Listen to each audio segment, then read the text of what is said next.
Good evening and welcome once again to the Whiskey Cowboy Live. Tonight's date is August 8th, 2024. That is a Wednesday. It is a Wednesday. Wednesday. I don't know, is my voice coming out okay? Yeah, it looks like I'm peaking fine. Hey, Judy. Hey, Laurel. Thank you both for joining the show. Damn it. Laurel says, sounds good, looks good. Fantastical. Boy, we're coming in hot. We are coming in hot.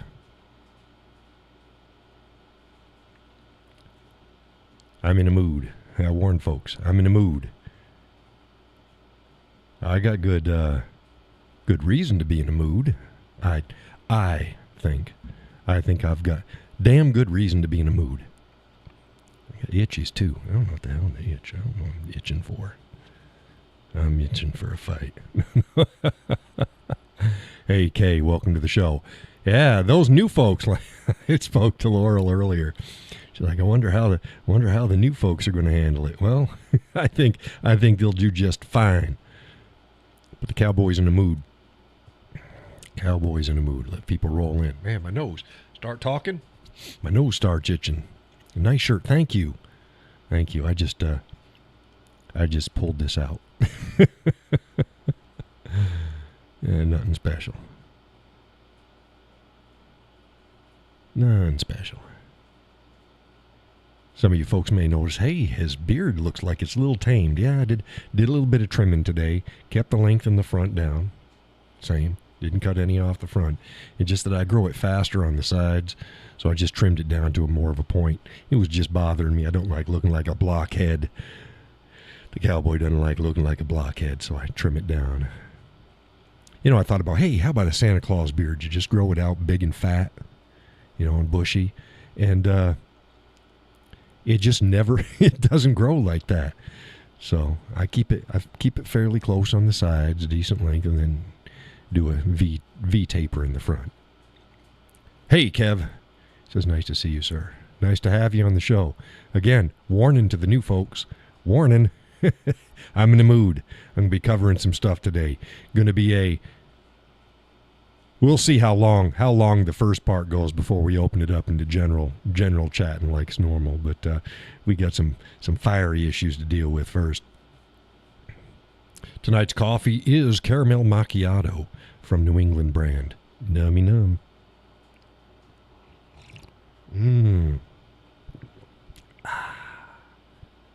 I didn't have dinner tonight. Oh, my nose itches. Best beard in the world, William Lee Golden of the Oak Ridge Boys. Yeah, he's got a good beard. I keep mine modest beard. Didn't have dinner tonight. I was fixing. I was going to make the missus. She pulled out some boneless skin on. We do that ourselves. We buy with the bone and then we take the bone out because you get boneless chicken thighs in the store. You don't get the skin. I don't want the bone, but I want the skin. So we debone us. Yeah, we flop around like skin bags. No, we do debone it and put it in the freezer. We package it up and then pull it out when we need it. So I was going to do, she pulled out some chicken thighs for dinner tonight. And said, hey, what you want with those? She a lot of times doesn't know. She pulls out the meats. And I generally figure out what direction I want.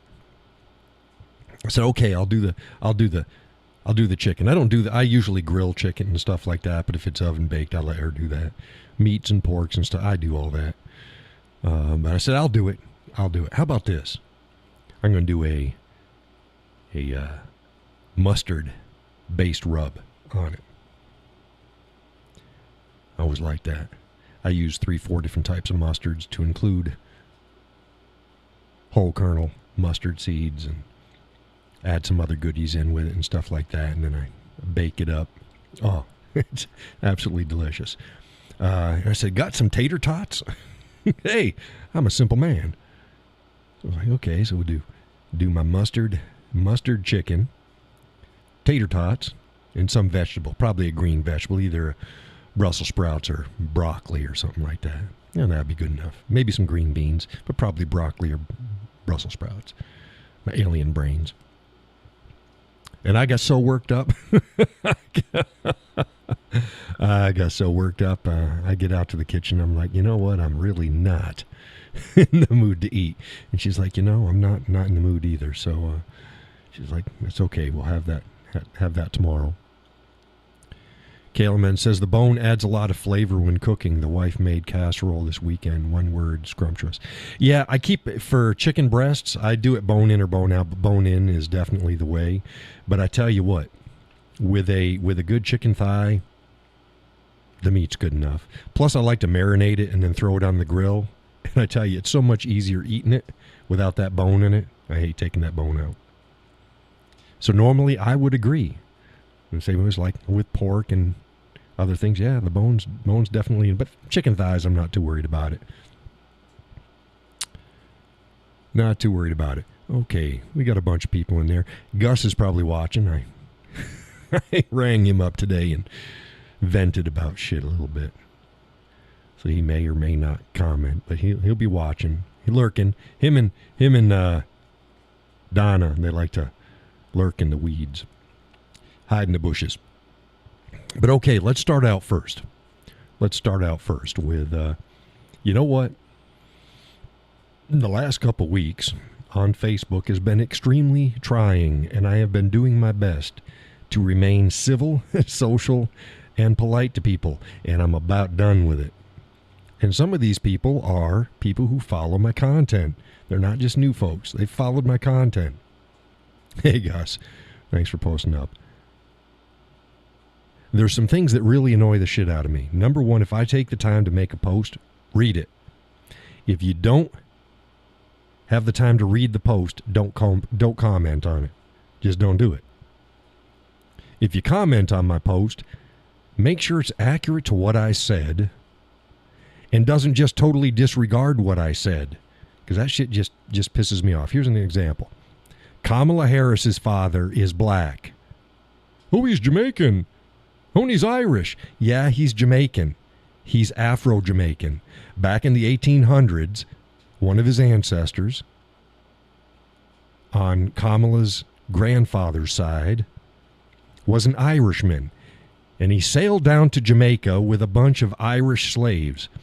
And then he figured out that it was cheaper to buy and keep Africans as slaves. So that's what he did. He switched over to Africans. As is sometimes the case, there are some freaking offspring that happen.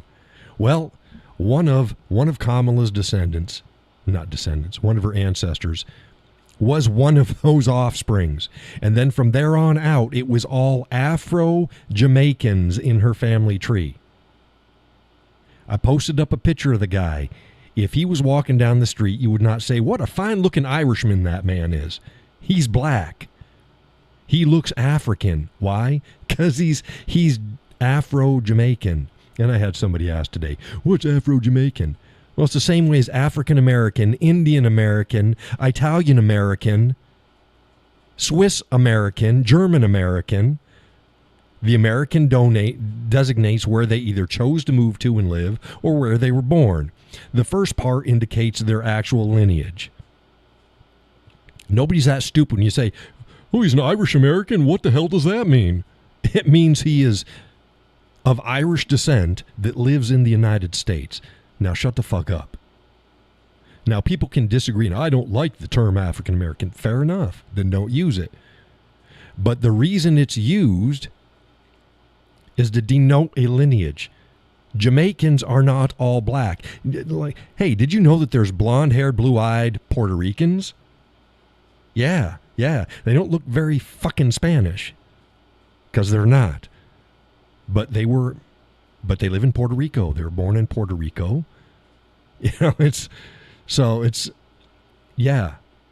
Not all Jamaicans.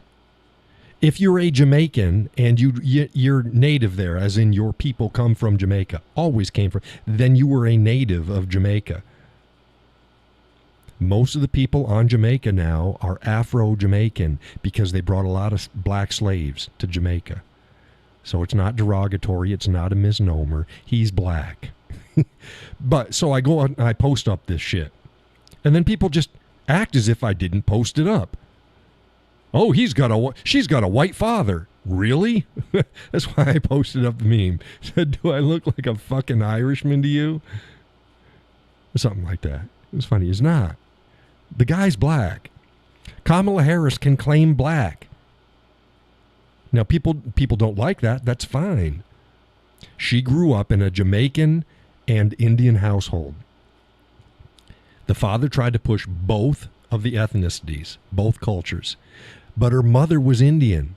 And you know how that works in households.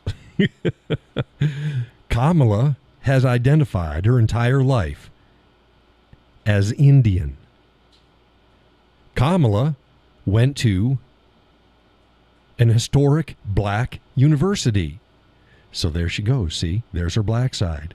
But even at that and afterwards, she claimed Indian heritage. When she ran for the Senate, she ran as an Indian American, not an African American, not a black, an Indian American. They wrote up about her and did great accolades because she was the first Indian American in the Senate. You know, so it's, and then in 2020, when she ran for president, now she's black. She's always been black, but she picks and chooses what she wants to present and identify as. Let's be intellectually honest about it. She can still do that. It's bullshit. It's pandering. Shouldn't freaking matter. But she can do that. She's not technically wrong. She's black. A lot of blacks are going, she ain't black. No, she wasn't raised in the African-American urban culture. She wasn't. Nope, she wasn't. But there's a lot of blacks in the United States that weren't urban blacks either. Their culture. How about this? You go down to Louisiana and you go down to like Baton Rouge and some of these other places and look at the blacks that have lived there since you know, the founding of this country. And yeah, they were living down there before the Civil War.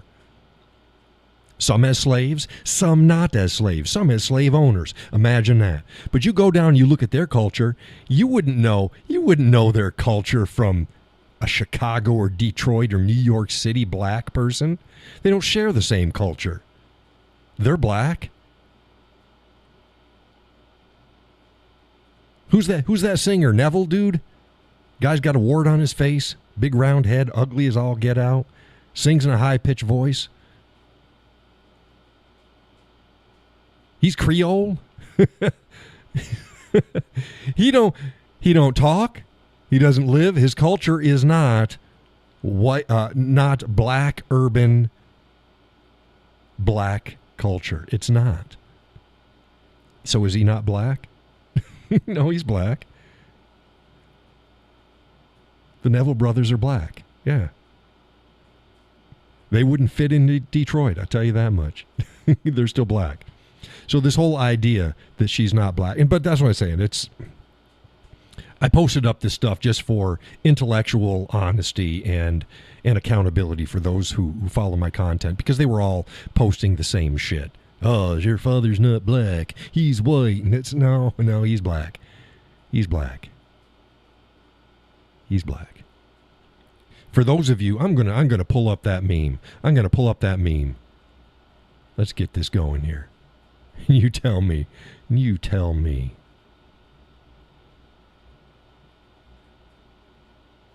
Let's go here. I got to scroll back because it was yesterday. I think it was yesterday. Y'all can talk every once in a while. Throw some shit up there. Here we go. Internet on. That's not the internet. That is not the internet at all. But we'll fix that. That is not the... That's part of what I look at. That's one of my screens. And in fact, that's not even the whole screen. That's one of my screens that I run the show. Okay, let's see here. Properties. There we go.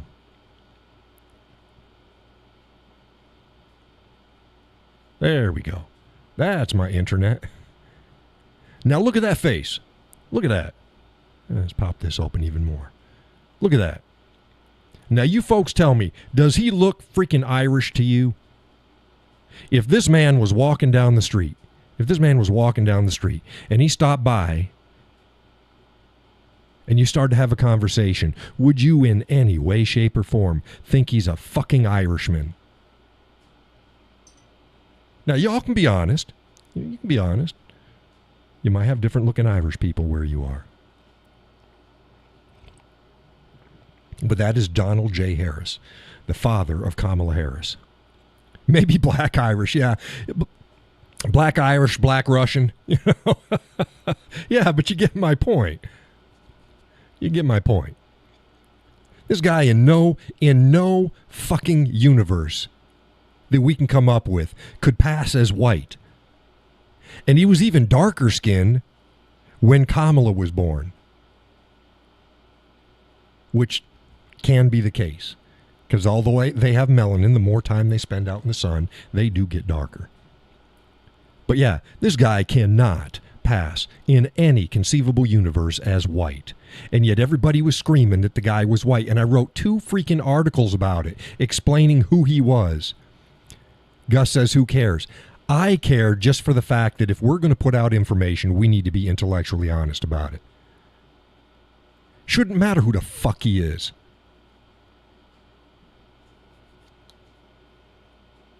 But he's black. I had somebody go, oh, yeah, he was maybe a little African in him. To be fair, Kamala's probably had more African in her than her father, but oh man, I need a rim hat. Sound effect. Oh my goodness, I could not resist that.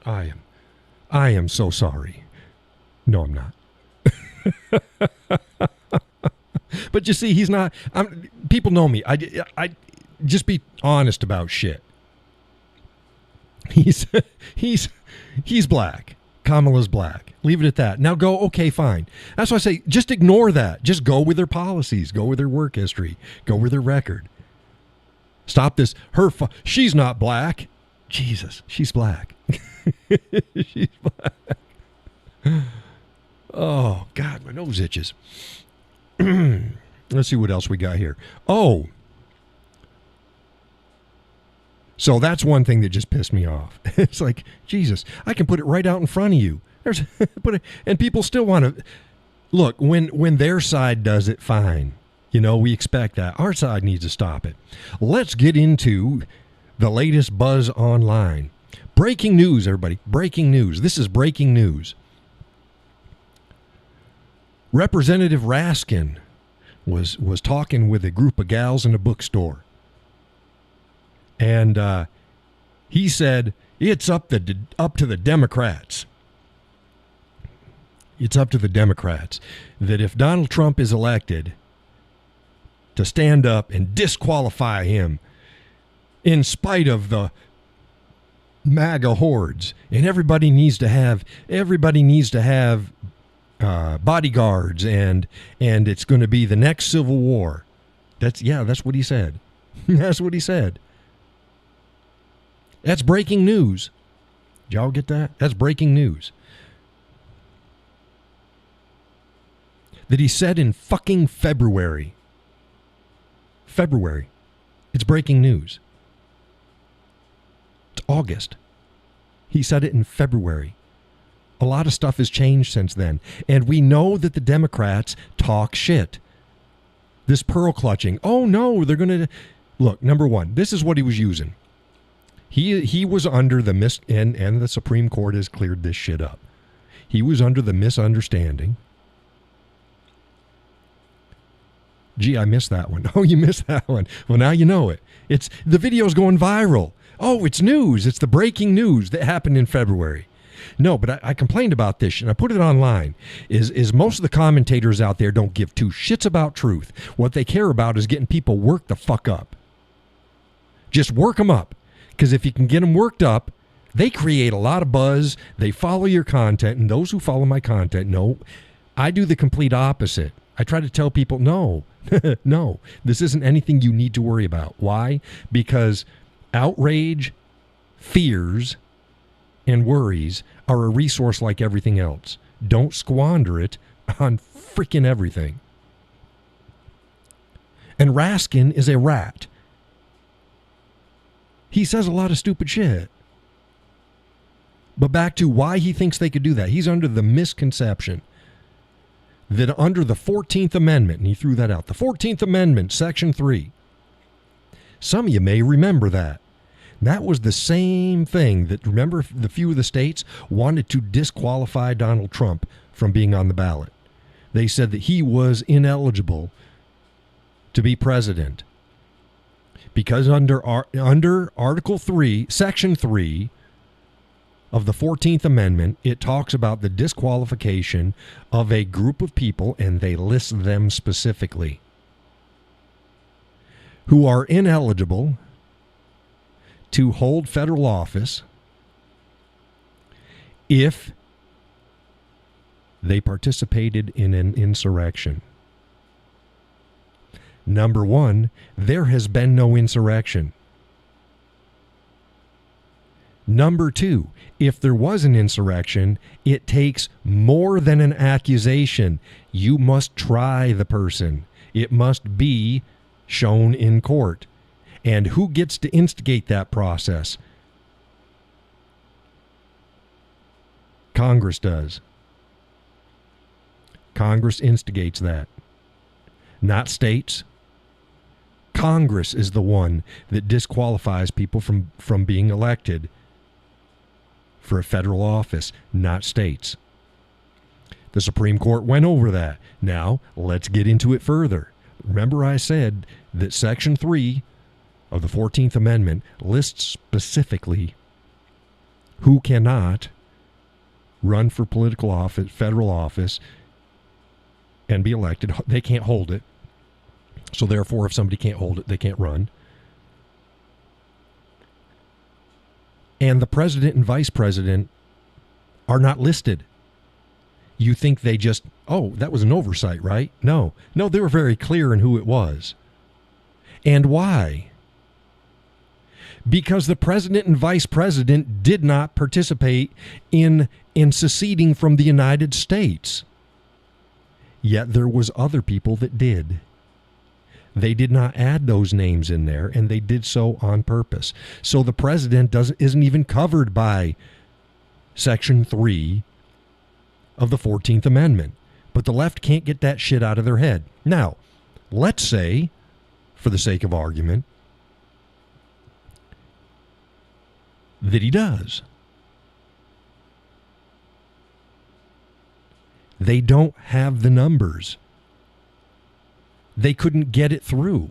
They don't have the numbers. So basically, Raskin was just talking out his ass to a bunch of clapping seals and saying what they wanted him to say. It's not rocket science. Waste your outrage and your concern over things that are likely to be true, likely to be a threat. Now, did any of that I explained to you, does that sound like something that you should waste even 1 minute of your time getting worked up over?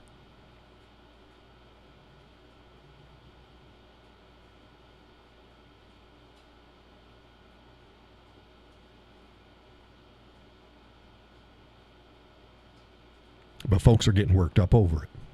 Nobody's saying anything. It was more stupidity from a Democrat. Held no weight. He was in a little bookshop talking to a bunch of activists. Now, do I think that the left is going to try some shenanigans? I do. I do. I am personally, though, when it comes to the government, I'm less concerned about the government. Said, what's the exact question? The question is, does that sound like you just heard what I went over with Raskin and what he said? And I told you the backstory and I told you the legalities of it. So the question is, do you think that now that you know exactly what the deal is, that you should get worked up over what Raskin said? That was the question.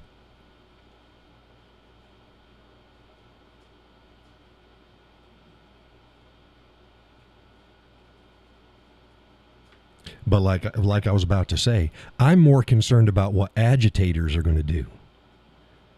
I'm concerned about the left in general, not the government, not the politicians. I'm concerned about general agitators. Why? Because we in the U.S. saw 2 years of the left burning cities. And the only thing that the left has in any comparison is they say January 6th, where nothing was burned down, and the only person that died was shot by one of the capital city police.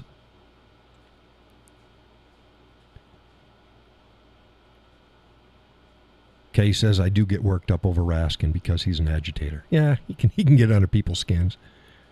I was talking about this particular question. Gus says, nope, with a yawn. Right. But people were getting worked up. That's why I say, as soon as it hit my page, it's like a couple people had posted about it. And it's like, look, I'll deal with that on the show Wednesday night. I'll deal with it. It's a non-issue. Non-issue. Move on to something else. But it pisses me off because all the other commentators out there, they're getting as much mileage as they can out of it. Let's stir up the pot. It's like, oh my goodness. So yeah, I'm not worried about him. I'm worried about the agitators. We saw them burn cities down. January 6th didn't burn cities, and January 6th took all of what? 3 to 5 hours, depending upon when you started your stopwatch and when you turned it off. 3 to 5 hours. They failed to tell you about the year prior when there was actual riots in Washington, D.C. that destroyed whole neighborhoods. Nope. No, January 6th is what they got. And they don't want to talk about 2 years of the left burning down cities, invading courthouses, taking over town halls. No, we can't do that. All pussyfooted and supported by the Democrats. So that's what I'm worried about. I'm not worried about the political crap. We'll get through that. I'm worried about the left and agitators doing what they do, because they'll use any excuse. Kamala Harris, now watch this segue, folks. Kamala Harris was advertising getting funds to get criminal rioters out of jail after they were arrested, if they were arrested, when they were burning down cities. Kamala Harris did that.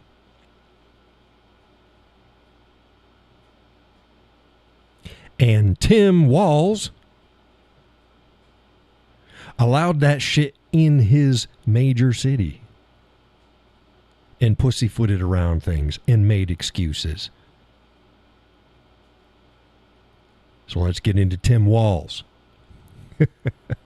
I ruffled. Out of all the posts that I've made lately, my post, I made a write-up about, I made several about Tim Walz. We'll get to the other ones, but I'll get into the one that got the most flack today. That I finally have turned off comments to anybody that isn't a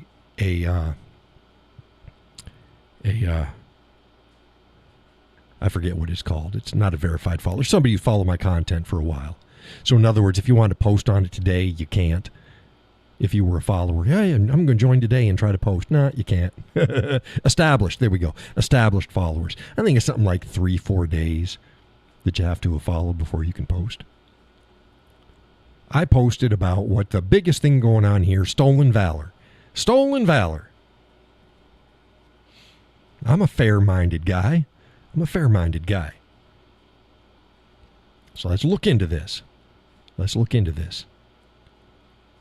So what happened is Tim Walz had a long and honorable by all accounts, career in the military. And that's fine.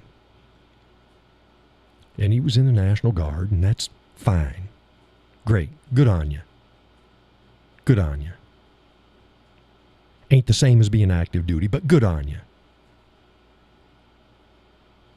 We need them all. And he was in the field artillery. And even CNN is going, man, he made his service and what he did sound like he was like in the heat of combat and stuff like that. And he wasn't. And he wasn't. And that's fine. That's fine. I don't even care if he wasn't deployed at all. I don't care. If you served, thank you. Thank you. I don't care what you did. Thank you. I don't care whether you've seen combat or not. Thank you. Those who follow my content, know that's how I view things. Did you know that there was more people that served in the military that did not go overseas and fight in combat in World War II than did? People don't know that shit. No. They had more people that didn't fight in World War II that were serving in World War II than fought. But guess what? You need them all. You need them all. Thank you for your service. So, Tim Wall, he reaches the rank of Master Sergeant. And he's offered, hey, would you like to go to the Command Sergeant Major Academy? He's like, yeah. I'm paraphrasing. It might not have happened like this, but he said, yeah. Well, see, it comes with some contractual obligations.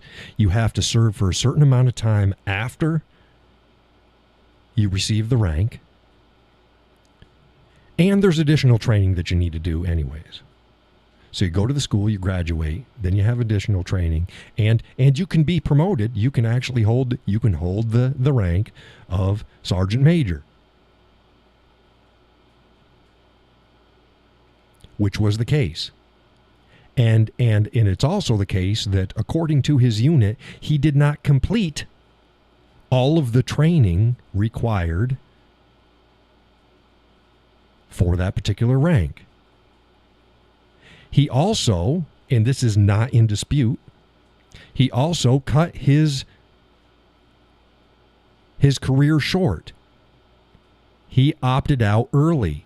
And why did he do that? Because he was going to run for Congress. Now, some people say it was because he didn't want to get deployed to Iraq. Other people are saying he knew well before that, and he made the decision before his unit was actually slated to go to Iraq. Whatever. Fine. Fair enough. Pick your battles. Don't care. Fair enough. He didn't abandon his troops. Fair enough. I'll concede that point. Let's just take it at face value. Fair enough. But what isn't true, in which he said, is he retired as a Command Sergeant Major. And he's been running on that and has it in his bio. And it's a freaking lie. You go, John, you just said that he made the rank of Sergeant Major. So how can that be a lie? Well, here's the deal. I explained this to Gus today.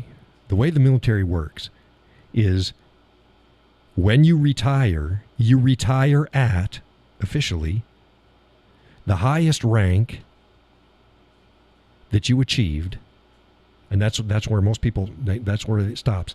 But that's not it. And held successfully. I.e., if you get demoted, let's say a good example. You're a sergeant and you get demoted to E1, and then you retire. You can't retire as a sergeant. You can retire as a specialist if you were promoted to the rank of specialist and you held that successfully, and then you were promoted to sergeant, and then you got demoted. Sergeant was not a successful rank. You see how that works? We see this a lot with people that have served in multiple branches. So, like, let's say you made E8 in the Army, and for some reason you decide, maybe you just get out, get ETS. And you say, nah, fuck it, I want to get back in. But I don't want to be in the Army. I want to go in the Air Force because it's nicer. And then you serve, and both of your military service adds up to total time. And you get to be like E5 in the Air Force by the time you retire. Then you retire. You retire as an E8 because that was the highest rank that you successfully had. You see how that works? People think, oh, well, he held the rank of Sergeant Major and he retired. Well, no, he didn't, because as soon as he retired, he nullified his contract. He did not meet the contract stipulation, and they removed his rank upon retirement. And the military records show he retired as a master sergeant, not a sergeant major. So it was a lie. Now, a lot of people, I don't get it. You don't have to get it. He knew it. He knew it. So that's where stolen valor comes in. Yeah.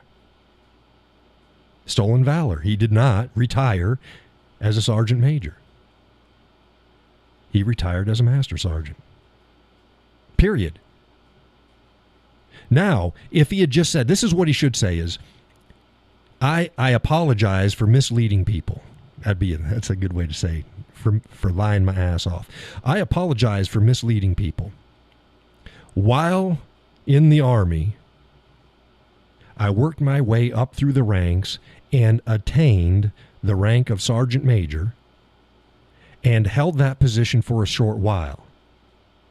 However, because I failed to meet my contractual obligations associated with the schooling and holding that rank, when I retired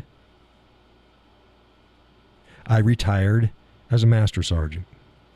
See how simple that was? But they can't do that. So now they got all these bots and everybody else running around. Man, I had so much cleanup. And they're posting these, they're not even posting stuff that they wrote themselves. It's a meme.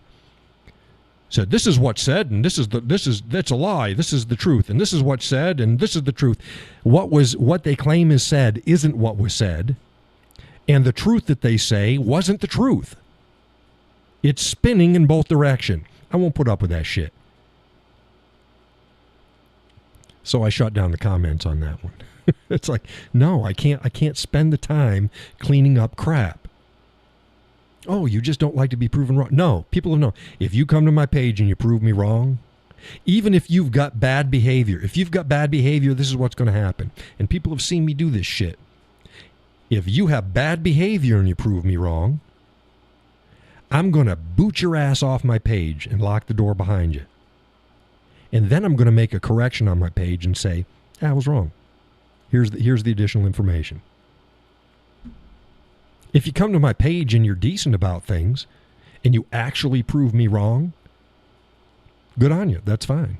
If you behave well, you act like a civil person, good on you. You can stay. We don't have to agree on everything. And what I'll do is I'll correct what I had. Doesn't happen very often. I don't make corrections very often because I'm very careful in what I put out there.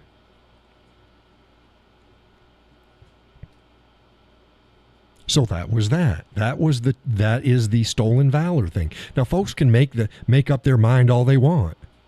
Now, before I get off that into other Tim Wall issues, I also made a post.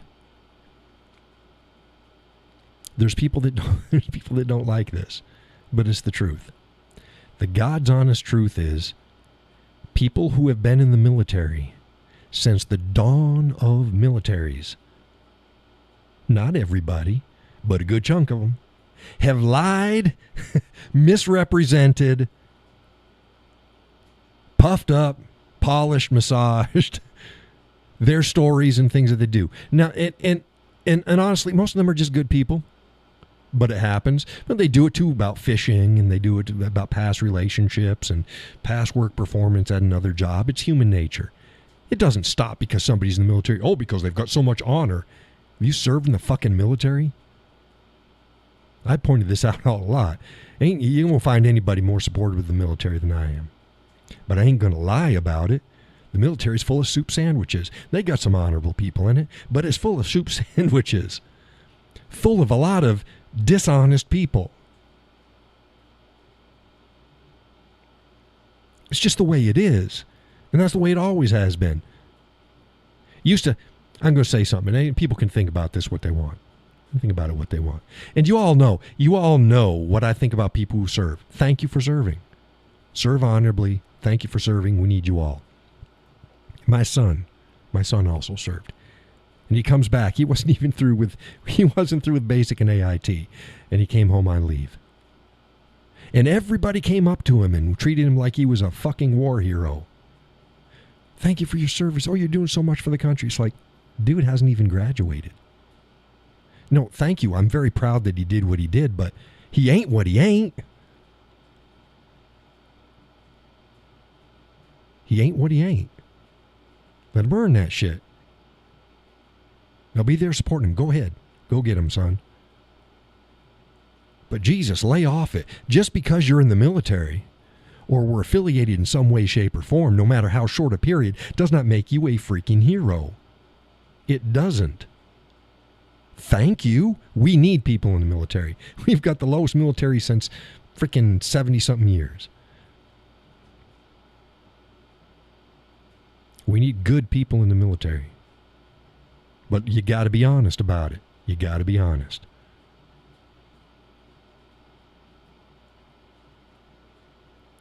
That goes again to the lying. People lie. People lie. Oh my God, people lie.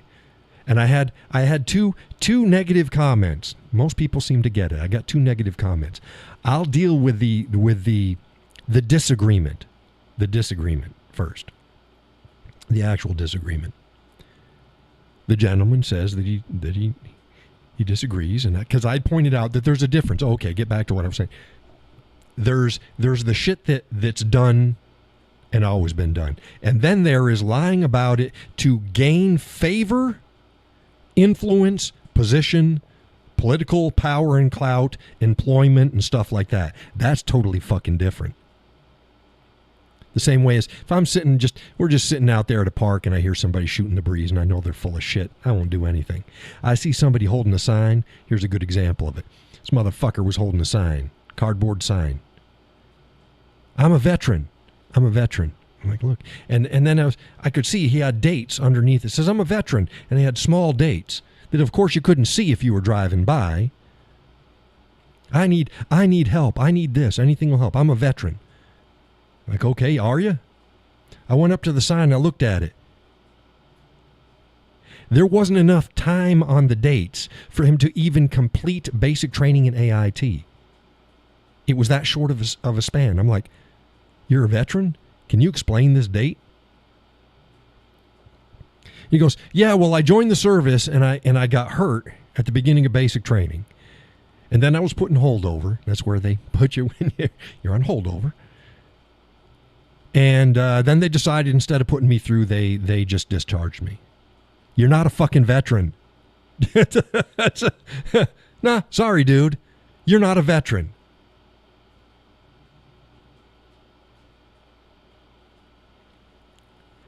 Kay says there's a lot of politics that goes in the military as part of it. Yeah, and especially lately now, yeah. Most of the higher ranks is all political. All political.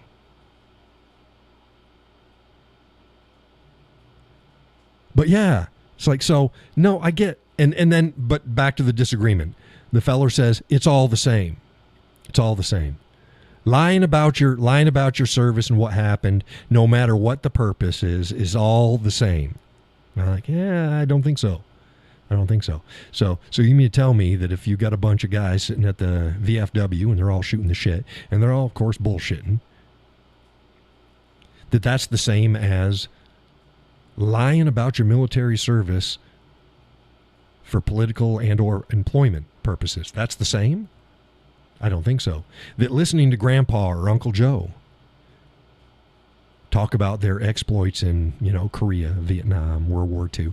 I don't think it'd be World War II's around anymore. But yeah, Korea, they might still have some Koreans out there. And he was there. I was in the Chosin Valley. And you know damn well he wasn't. You're going to treat him like a fucking asshole? You think that's the same?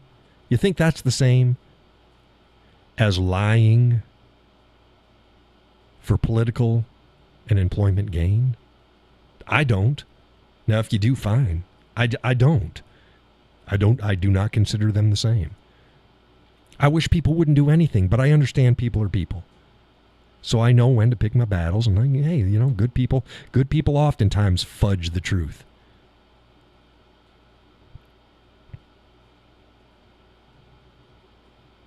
Go, John. What about you? Well, here you go. Somebody tried that shit. Some jackwagon post gets on my page and goes, "Where were you deployed?" And I'm like, "Why?" He goes, "Oh, I thought so." "Oh, you thought so? I just asked why. Why does it matter?" "Oh, I thought so." Oh, he really won, right? He really won. He asked because I pointed out that Wall lied about his service. And he thinks he's going to get one over on me by asking where I was deployed. No. I posted up our exchange and then I booted him off. I don't play that game. It's not about me. It's not about me. Whether I've been deployed or not, whether I've served 1 minute in the military or not, is totally irrelevant to what fucking Mr. Wall did. You can't brush that off on me and then try to act like, see, you didn't. Say, yeah, well, guess what? I did. I'm going to fucking, hey, let me pull up my DD-214. Let me just show everybody. No. Those who know. Those who need to know. They're very few. There's reasons why I do not give certain bits of information aside from legalities. Because we live in a different age than we did 20, 30, 40 years ago. And it's none of their fucking business. All they need to know is what I put out there. I served in the military. I was a policeman. I was an entrepreneur. I'm a husband, father, grandfather. KLM says there's a big difference between highlighting and lying. And the truth always comes out. Yeah, it always does, especially when you do it for the purpose of gaining political favor and or employment. It's going to come out. But see, nobody cared when he was a governor. Nobody gave two shit. He is a shitbird governor in one of the most up-and-coming liberal paradises in the United States. He has ruined his state. So now people care. That's the same way as people coming up and they posted, "Oh, Donald Trump, tell me about bone spurs." I don't have to tell you shit about Donald Trump because Donald Trump didn't lie about military service. He used bone spurs as a deferment so he didn't have to join the military and go overseas, go to Vietnam. I've already made mention of what I thought about that. I thought it was pretty fucking shitty. I said it when I first found out about it. I still think it's true. But that's not lying about military service. And Donald Trump's done a lot more shit. Some good, some bad. And I've called a spade all along and always will. But this isn't about Donald Trump. This isn't about the Whiskey Cowboy. This is about Tim Wall. You can't deflect issues about your candidate by attacking the person who brings up valid issues about them or some other candidate. You have to deal with the issues of your candidate.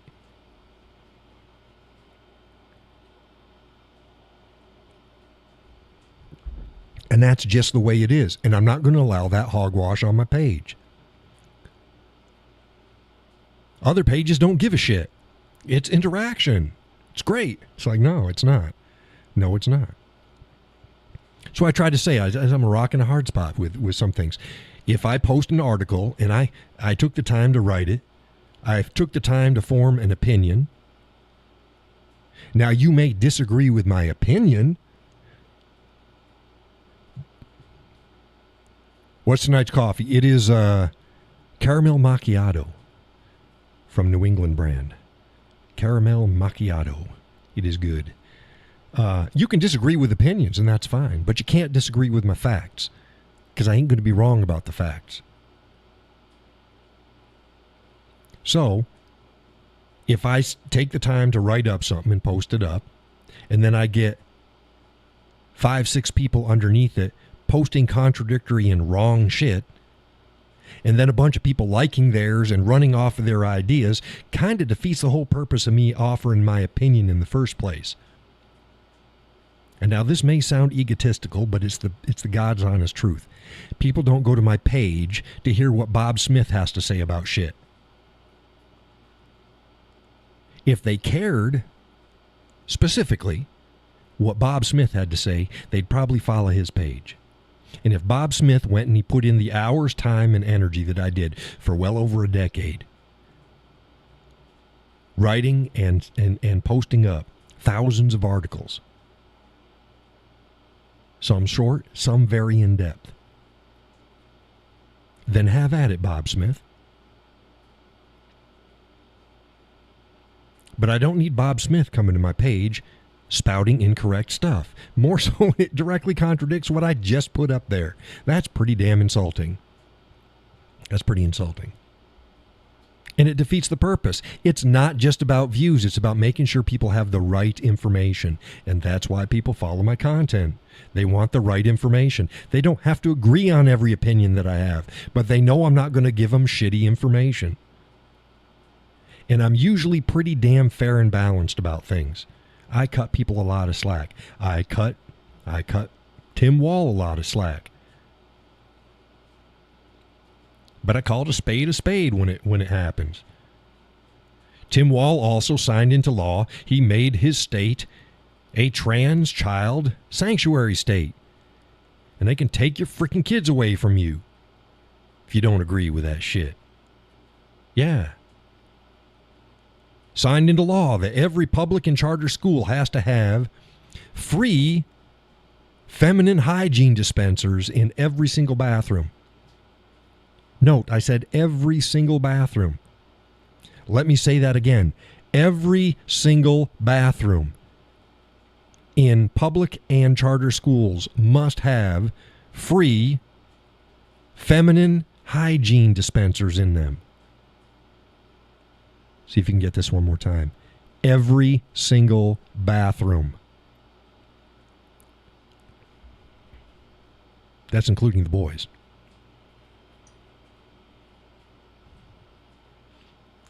Every single bathroom isn't by mistake. They know boys and girls. They specifically has to have it in every single bathroom. Why? Agenda.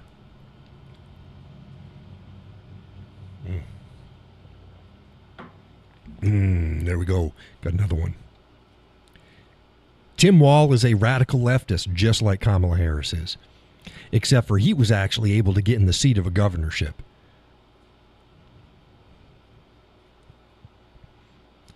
But now everybody's running and they're throwing canned responses on my posts. They're going to have canned response. You want to debate me, you want to challenge what I say, post up facts, but do it on your own shit. Not some stupid image that somebody else did. One gal came and she posted up. It was a very nice write-up. It was a very nice write-up. Didn't refute a single thing I said about Tim Wall. It was just a glowing review. And he had reached the rank of Sergeant Major. That's how they reached that's it.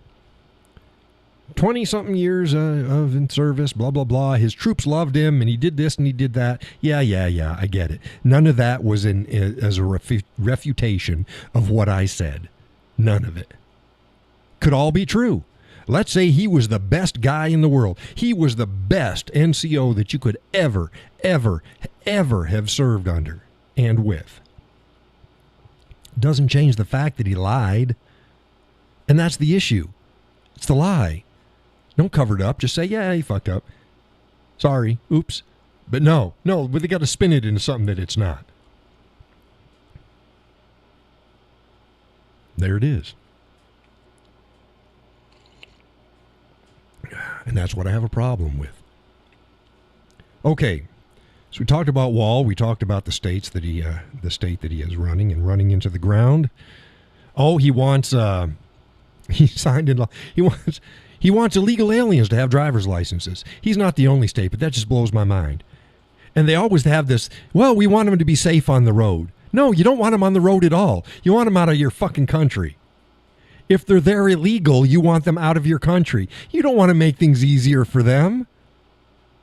Oh, they'll go underground. Good. Good. Go so underground that they go back to where the hell they came from. We have a legal way to get into our country. Do it. I'm not anti-immigrant. We've got a system. Use it. We need a path to citizenship. We have one. And all of those who actually follow that path to citizenship are pretty fucking pissed off right now. No, you want them to cut in the front of the line. You just want them to, hey, there you go. Then it makes citizenship meaningless. Another issue. Defeatism. Defeatism. Thank you for reminding me of that. You didn't, but thank you. Defeatism. I won't allow it on my page. Defeatism. Well, it doesn't matter. They're going to cheat. They're going to... Shut up. Shut up. Go away. Don't need that. Defeatism. That doesn't mean that there isn't issues. Sure, there's issues. Illegals shouldn't vote. They're voting. We need much more stringent accountability and I can't think. Chain of custody of ballots. We need to stop using damn machines. Use machines to count.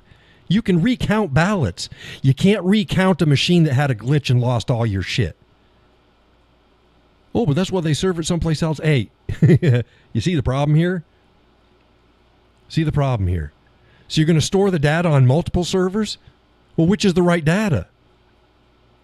What's what? No, it's a mess. It's a mess. You know, banks still use freaking counting machines to count cash. You've seen them. Yeah, yeah. It's an automated machine. It's a machine. It's not a computer. It's got a tabulator. You can do the same thing. We do the same thing for tests. Fill in the dot. And if you're too stupid to be able to fill in a freaking dot to be read, you fail. And you slide that paper down and the machine scans it and reads it, but you still have the test. If you have any doubts, you can go back and look at the test. You can run it again. Scan it again. You can't do that when you cast a ballot on a machine, on a computer. You can't do it. There's a lot of issues. You don't even have to say shenanigans. There's just a lot of issues. Eliminate the issues. Go as simple as possible.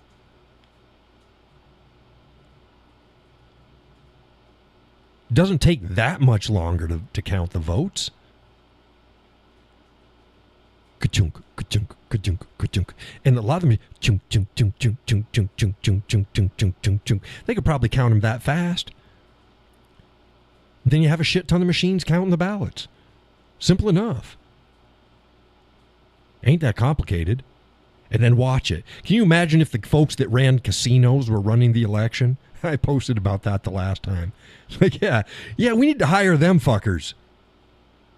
Those people that run the casinos, we need to hire them to run our election. Can you imagine? Yeah, that's some election integrity right there. Goodness gracious. So yeah, we've got problems. We've got problems to deal with. So we deal with them. Don't get defeatist. Get out there and vote. Make it as hard for the opponents to pull their shenanigans. Monitor. Go and monitor. Volunteer if you can. Not everybody can. Do what you can do. And then if you can't do anything, shut the fuck up. It's that simple. If you can't do anything, why are you throwing negativity out to the world? If you can't do anything, just go and vote. How's about that? Just go and vote. Also know that all of the issues, I explained this to another gal, all of the issues weren't universal. The problem with the last election was not just machines. It was not just ballot harvesting. It was not just states altering illegally their method of voting. It wasn't illegal votes. It was a combination of a lot of shit in different locations. Most of it was not coordinated with the same people. It's not like the Democrats all got together and we're all going by the same playbook. And it's no. I'm sure some of that happened, but that's not all that happened.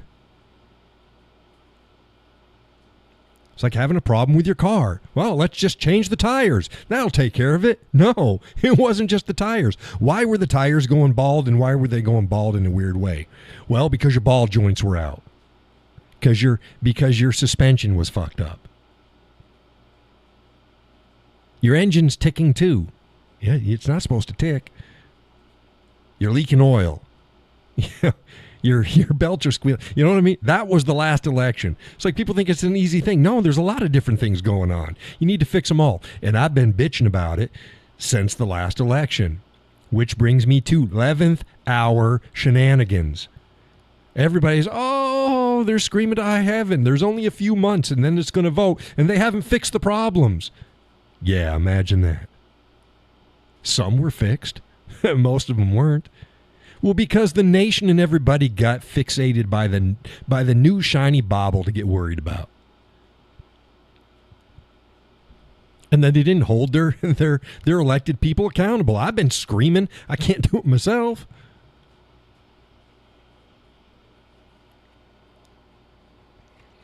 Good coffee. 11th hour screaming and wailing. I don't want to hear it. I don't want to hear it. It's the same as, it's the budget. The budget. They're going to shut down the government. They do it every freaking year. When was the last year they didn't pull that shit?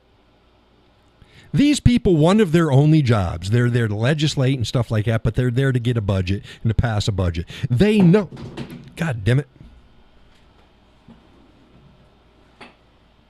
Phone fell. They knew when the deadline was. They all knew. They knew the last year when their deadline was due. They knew. And yet here we are. No budget again. They're going to shut down the government. Everybody's screaming and wailing. Stop it. Stop it. Yeah, stop it. People are going to get their checks. All critical jobs are still going to be working. So you go, all critical. Well, you know what? If you had a job that could be shut down by the budget fucking up, you shouldn't have a job. Because every single taxpayer job that we have out there that we're paying for, that's budgeted, should be a damn critical job. I got something in my eye. Look at that. It looks like a finger. John had a finger in his eye. Hate it when that happens. But you know what I mean? If it's a critical job, they still worked. And if they weren't working with the government shutdown, they probably shouldn't be there. Let's cut some fat. But all those jobs gets votes. All those jobs gets votes. We're spending too much money. How about this? Y'all remember the movie Dave? Y'all remember that movie? The president dies, and there was a local small town dude that was I think he was a community organizer, and he looked just like the president. Good movie. Sigourney Weaver plays the president's wife. I forget the guy's name that plays Dave. So the president has a stroke. Okay, Morgan. Hey, KM, that's you, right? You want to come in? We'll see. I'll trust it. I think it's you. So yeah, he and then they come with a budget and they're like, "Oh, we don't have the money for this. If you can find room in the budget, you can have your program." So he hires his buddy who's an accountant, and they go over the actual budget. And he's like, "Well, okay, do we need this? No.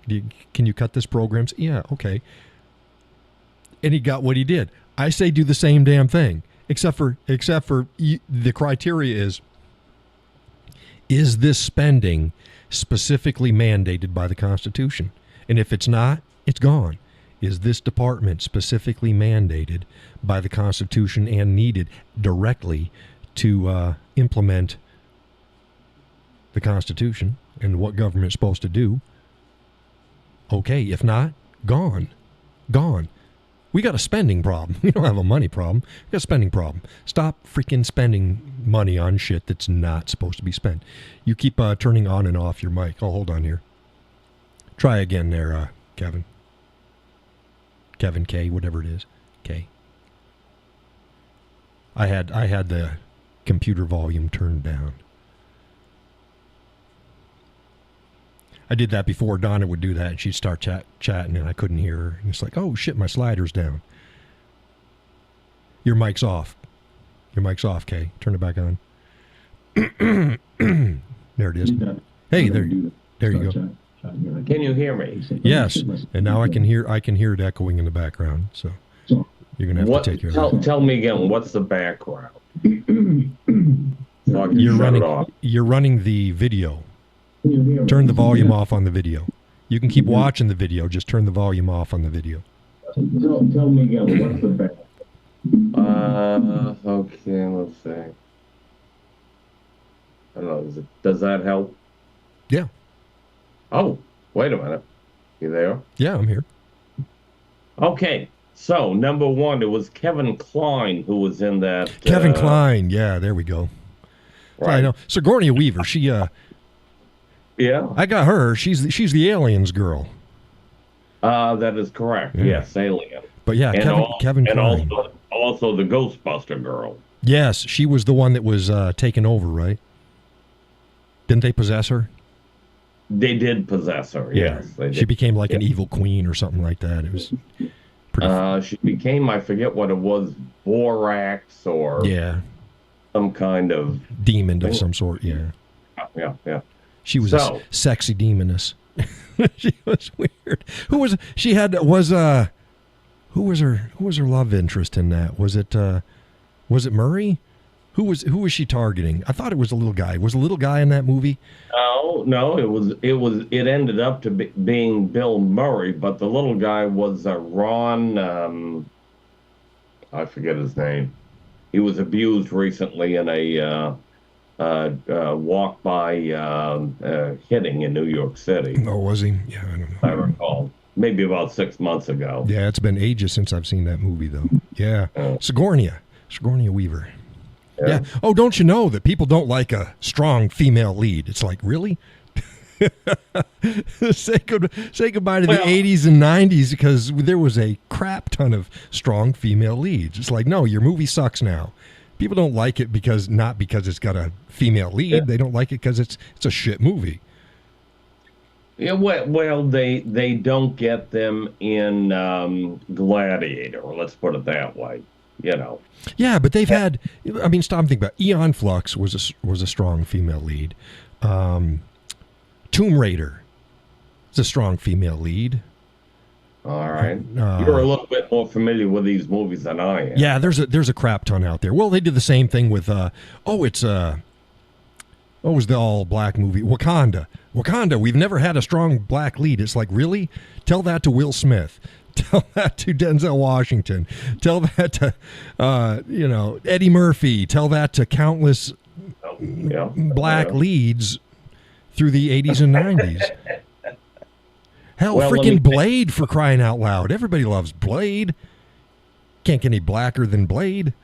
I don't even remember Blade. Blade is the vampire movie. All right. I'm a lot older than you, so I don't... Well, you think. I'll probably not as a lot older as you think, but thank you. Well, anyway. Now there was something I was going to say about something, and you took me totally off Yeah, track. the track went a different direction. It did. Think about two or three things that you just recently said that I may have missed. Of course, I agreed with you on the coffee. I knew the coffee thing, but Oh, yeah. you know, one thing I have to say about this Waltz guy. Mm-hmm. I mean, and you cut me short when you have to because I know that Oh, I will. you know. You, thank you very much. Everybody else does in my life, so why shouldn't you? No, go But ahead. anyway, No, you can't be worse than Elliot. Boy, Elliot gets going. That's Connie's husband. They're from Montana. Not from okay, Montana, Wyoming. Sorry about that. I'm gonna. Is it Wyoming or Montana? Wyoming. Are you sure? I am absolutely positive. It's Wyoming. Okay, I often flip them. They're that's all right. states You that hook are me dear up to my with him heart. sometime. Hook me up with him sometime. We'll have a conversation. Oh, So, he hasn't been on in a while, but go ahead. all right. But anyway, now where was I going with this? Uh, Oh, on the Walls. walls thing. Yeah. She could not have picked a better candidate, VP, for Republican interests because this guy. I'm glad you took it in that direction. I was about to hit the horn. No, Shapiro would have been a better pick overall, but he's a Jew and he can't do that. But go ahead. I agree. She gave us a gift. Yeah. Shapiro would have been an excellent pick because that would have bought her Pennsylvania, which they need. Now, Pennsylvania is still in play. Right. Nobody needs Wisconsin. That's not exactly where we go with. Is he Wisconsin or Minnesota? No, he is Minnesota. All right, screw Minnesota. And they already had Minnesota. It's already a state in the Democrats' pocket. Right, So it's like, it doesn't. But that still leaves us to go after. Now we can go after Wisconsin. We can go after Right, Michigan. Wisconsin's open. Well, you're not going to get Michigan. Arizona's a big play. I'm pretty sure they can swing Arizona. Trump got Michigan in 2016 at Yeah, about. but it ain't 2016. Well, You have to keep in mind what's happened since 2016. I get it, but he's not getting Michigan. I don't know. There's a certain demographic that has too much pull in Michigan right now, and they skyrocketed in the past, since 16. Yeah. I still think Michigan could be in play because don't forget that he appeared in Michigan, campaigning in Michigan at 12:30 in the morning, into the next morning after the election, when he had already won Michigan. But the man, he pushed it all. And I think that he's going to try and make a push there. And Okay. I think that there's your prediction. I'm saying he does not get Michigan. All right. Okay. I'll Okay, bet next. you. Next. I'll bet you $1 on that. No, that he does. no, I don't do that. Okay. I need all my money. Speaking of money, Well- if folks would like to help the content, there's links underneath the show, and you can buy me a drink. But yeah, All right. Good enough. But I think that the fact that she didn't pick Shapiro from Michigan, that's going to put a lot of other places in play for Trump, Yeah. Arizona, and certainly Pennsylvania. I think it's going to be in play. It's not easy. Pennsylvania is going to be interesting. Yeah. Yeah. New Hampshire's mean- New Hampshire's still a coin toss. You can never tell with New Hampshire which way it's going to go. New Hampshire is a real. I knew New Hampshire 10, 15, 20 years ago. Now it's like really half, and Yeah, it depends upon where you're at, but you're in Maine, right? I am. Yeah, New Hampshire, and for folks that are listening, it's a very strange state.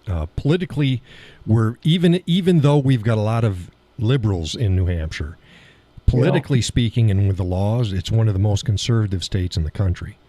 And the way its government is set up, the governor doesn't have as much power as people think.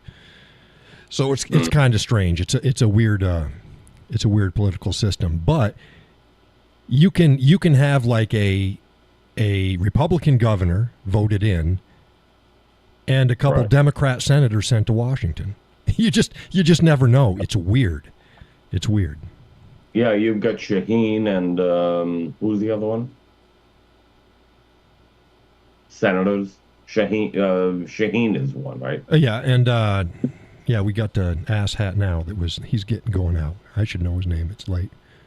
Oh, that's fine. Yeah, but the thing about New Hampshire is that so many folks from Massachusetts have moved up there that and yet a lot of those people from Massachusetts are conservatives.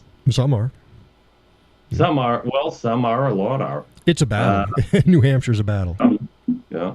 I was in Massachusetts in the back in the 70s when they had the Republican Revolution, and we elected Weld, and we got Salucci in there. And that was after Frank Sargent. And, of course, now Massachusetts is a lost cause, if I may say so. Which is sad. Yeah. Well, yeah, it is. It is. But, up here in the 2nd District up in Maine, which is basically north of Bangor. Oh, stop it. You're giving away the location of the Batcave. Yeah, I know. If I'm not gonna narrow it down. You're not going to narrow it down. Yeah, they're going to have to do some searching.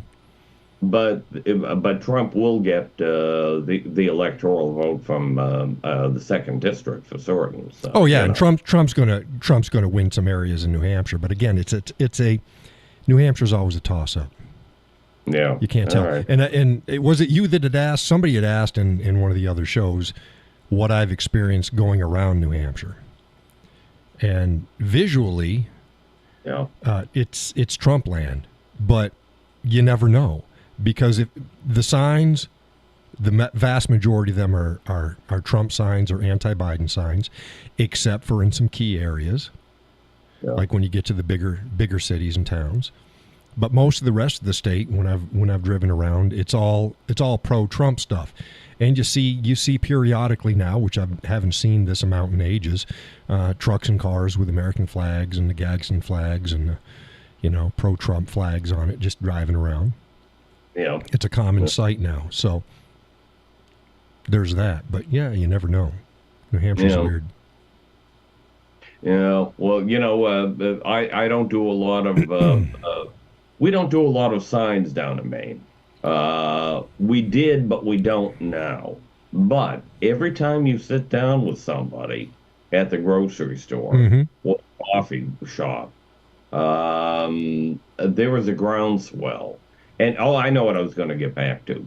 You were talking about you don't want to hear from defeatist Republicans, right? Yeah. Okay.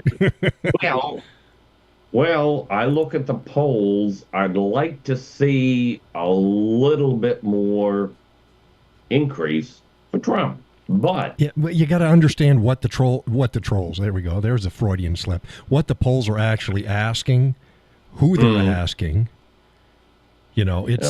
Polls are not just polls, not just polls. Some are better than others, and you have to pay attention to what's happening and what's being asked. Also, you have to understand that Kamala right now is getting a sugar high bump because just before this, they had a walking geriatric patient. Now they've got Kamala, so everybody's excited again. That shit's gonna slow down, and like you said, she couldn't have picked a better candidate for the Republicans to just tear into. Right. It's a gift. Right. Of course, the alternative to that, the flip side of that, is that if these people are elected, God help us. I don't know. It's well, if they're elected, what we need to do is make sure more than even now, make sure that those that we elect in Congress and the Senate actually do their freaking jobs. The president and vice president aren't kings.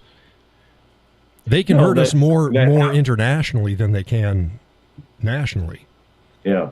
No, that's true. And the one thing that strikes me about Harris Waltz is that she is so untested. I mean, What was her first job? The border. How well did that work? Oh no, she wasn't the border czar. Don't you know that? Yeah. Yeah, that's what it And is now. but you know how she's going to use walls. He is going to be her hammer.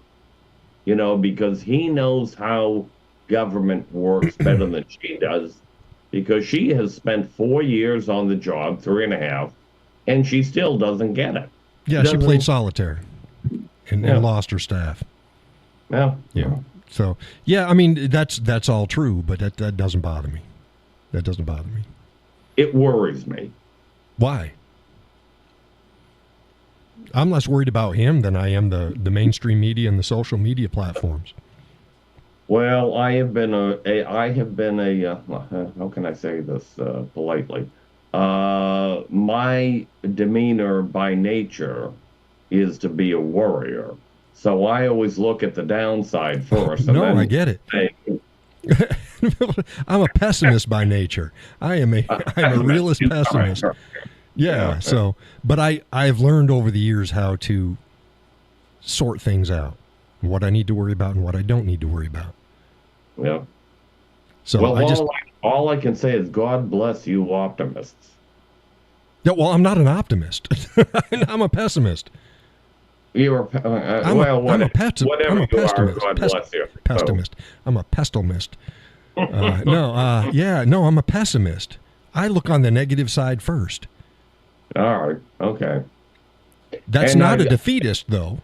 That just allows me to sort out what's real and what's not real and what I need to pay attention to. I'm a pessimist by nature. Oh, yeah, you've just started watching my show, and I try to keep a good face on. I'm a pessimist, and if I can weed out the bad, then I'm left with the good.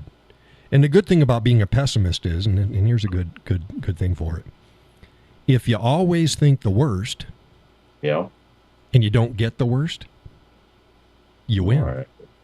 Right? You're happy. Yeah, true. If you're Pollyanna and you think the best of everything, you're always going to be miserable because it's never going to happen. So I'm a pessimist by nature, and I like to deal with the problems first, and then weed out what is a problem versus not a problem. I talked about this earlier in the show. Yeah. Worry, anger, outrage, fear, they're all resources. You can't have those things about everything, or else it becomes meaningless, or you become so drained you're meaningless. So you need to be able to sort it out. You go, no, you don't need to pay attention. Another thing I've told people, John doesn't run. If you see John run, run, because John doesn't run. So again, I'm a pessimist. So if people ask me all this, hey, what do you think about this, John? Yeah. Don't worry about it. Okay, then get on with something else. Let's worry about some other things.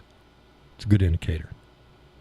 All right. Well, I have to start reading more and more of your posts out there, because you say you're not an optimist, you're a pessimist, but whatever. I believe in a lot of what you say. You speak an awful lot of common sense, and I certainly hope that in November, I have a feeling, even though I'm pessimistic, and I'll say, whatever, call me Will. No, that's fine. I still feel that there is a groundswell of support for common sense in this country. Oh, it's time for it. We've seen a lot that are traditional left are now leaving the left, going, no, fuck this. This isn't right. And it doesn't mean that you have to. But another thing I've warned people about is, because the left leave the radical left and they start showing sanity again, they're not on the right. There's a Tulsi Gabbard. Oh, everybody loves Tulsi. Tulsi's still a Democrat. She's not a Republican. Well, she was a Democrat. I don't know. She's an independent now. She's a Democrat. Yeah. She's only an independent because she stepped outside the Democrat Party because it's too wacko for her. But her stands haven't changed. She's a Democrat. Well, we can afford, as Americans, even as Republicans, to have a few Democrat policies out there. No, I don't. There are some policies that are fine. I find that generally Democrat policies work better on a local level than they do a national level. Yeah. But that being said, I have said I would welcome Tulsi Gabbard back into government as a Democrat. I believe that there's a place for Democrats. We have a balancing and an opposition system. What I don't want is her to everybody in the on the right going, well, she's a sane person, so now she's a conservative and a Republican, so welcome her into the tent. No, you watch after this election. I'm going to be optimistic here. Trump wins. We'll just go with that. Trump wins. Yeah. Within 2 years, the Republican Party is going to explode. And the reason for that is a lot of them ain't Republicans. They shouldn't have been in there in the first place. Doesn't mean that they shouldn't be in office, but they needed to be in the Democrat Party where they belonged instead of going, I am so tired of the radical left in the party, I'm now switching to a Republican. It's like you haven't switched a damn stand. You're just a sane Democrat. Get back, fix your party. The tent is too big now. It's big enough we can win an election, but my prediction, within 2 years of Trump being in office, we are going to see a collapse of the Republican Party because they're not all Republicans. Well, one reason I voted for Trump in 2016 was because, number one, I did not like his opponent. And number two, I was not comfortable with my party. There were too many people that were too combined with the Democrats on all these globalization issues, and we've seen what that's delivered for us. Fewer jobs, lesser energy production. We sign into the Paris Agreement, which is a total sinkhole for it's for money. It's a money right, and to hit on that, we're not in the Paris Accords anymore, but yes, we are. No, we withdrew. Yes, Biden rejoined us. Well, let's see here. Did he? I missed that. I believe he did.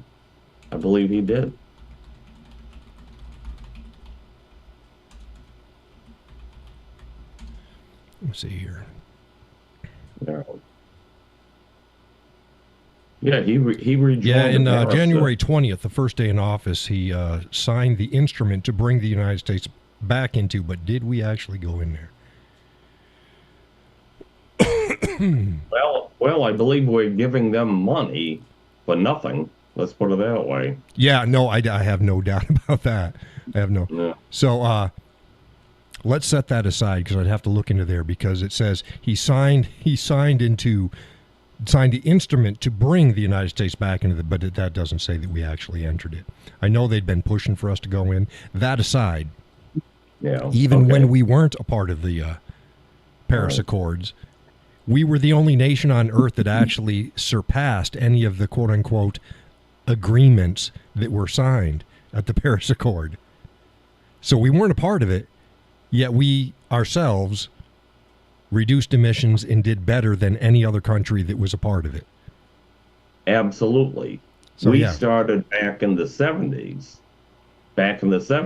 to improve our energy, our environmental qualities with air and water, etc.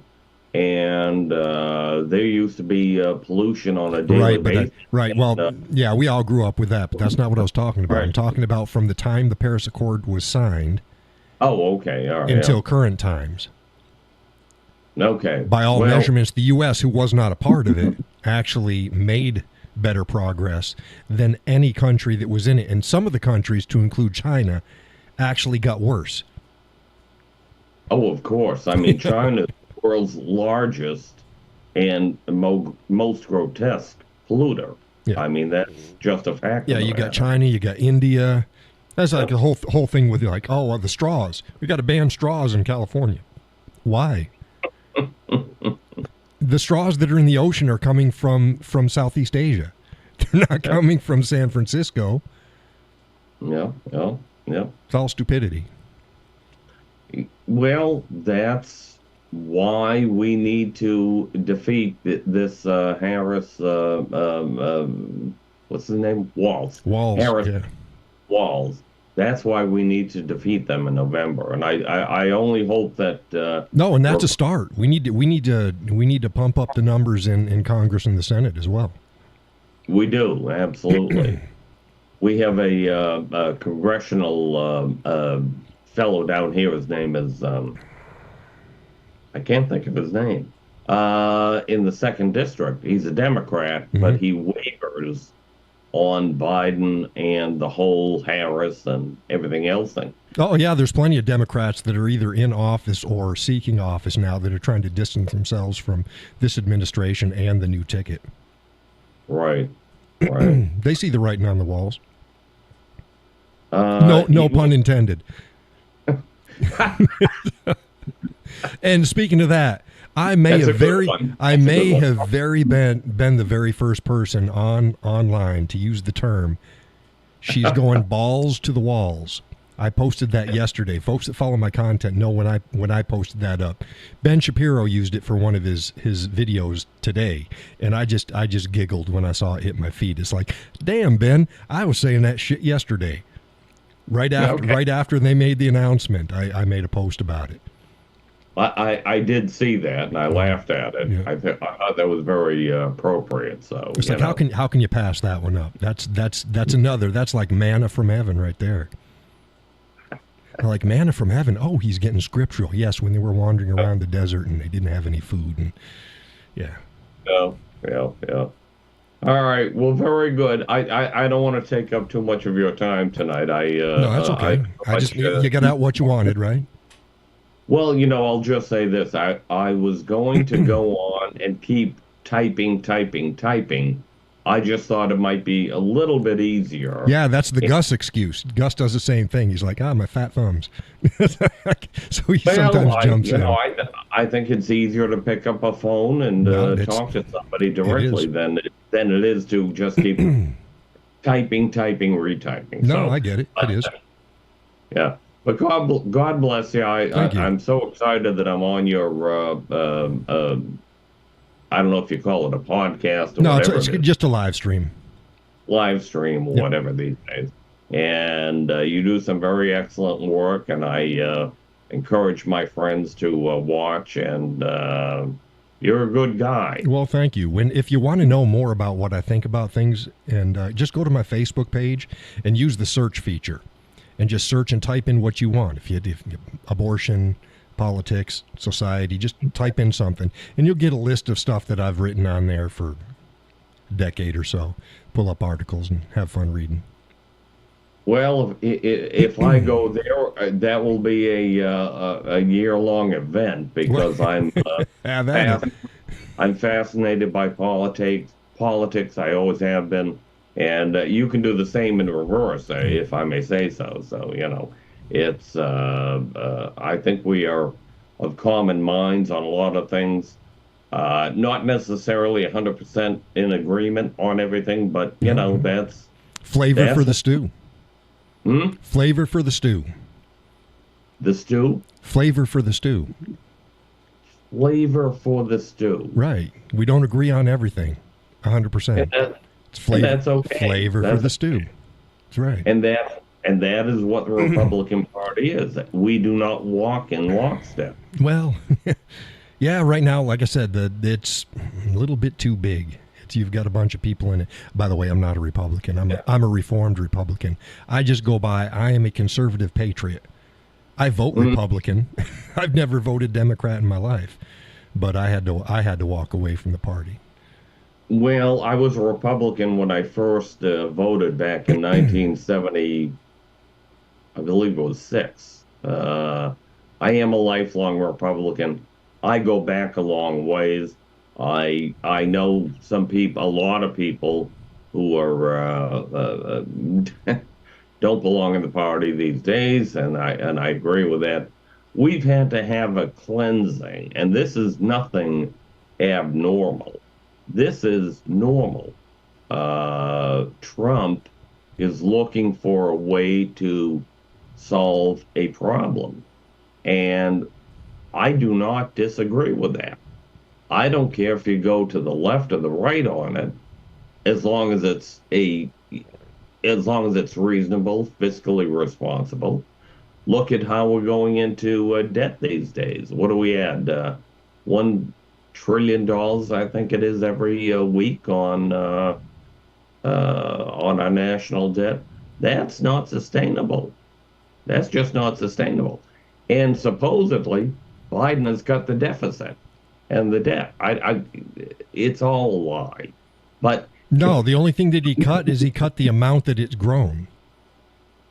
Well, that's right. Yeah, but they did the same thing with inflation. Oh, he's reduced inflation. No, he hasn't. He's reduced the amount that it's grown. That's not reduction. If you go from 100 to 85, but it's supposed to be 4, you're still growing. Well, the thing about the inflation is that we are up about 20% at this point, and that is the gift that never stops taking from us. Right, and it compounds. So when you go, inflation was up, let's say, well, I'll just use simple numbers. Inflation was up 4% last year. No, and inflation's down 3%. No, it's 3% from the 4%. It's a rollover and an increase. It's not a reduction. Yeah, so we're still up at about 20%. We're still too high. Yeah, way too high. Way too high. And every time I leave the grocery store with under $100 on my bill, it's like winning the lottery. It's like, holy shit, I'm only $89. Wow, what'd I forget? Woohoo! It's not $100. And too, I think that the Republicans have three things. Trump and the Republicans have three things going for them in November. Number one, the border. That's not even an issue. That's a dead ringer for Trump. The economy. People look every day at their gas prices, their grocery prices. Auto insurance prices. How many taxes do we pay in this country? Whether it's excise tax. Oh, don't get me started on taxation. that's another show. Hey, you go, gas prices. Here's another thing that the left keeps.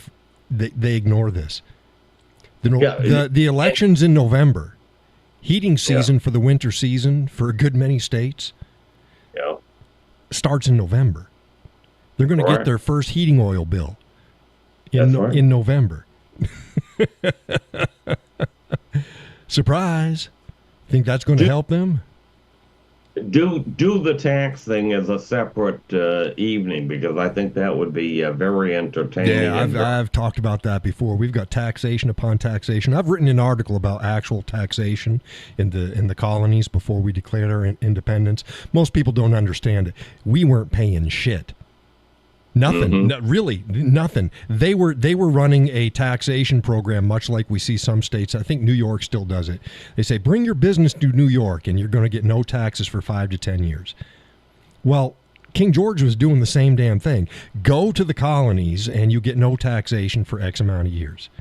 Yeah. We weren't taxed shit. And they go, oh, we don't want taxation without representation. Nah, that was a red herring too, because they sent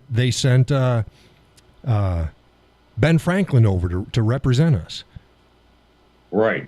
They didn't care about representation. They just didn't want any taxes. They were looking for ways. And I'm not arguing one way or the other. I say it's good on them. But the whole taxation without representation was a red herring. They were just looking for a way out. I get it. That's fine. The same way was we talk about misinformation and disinformation now.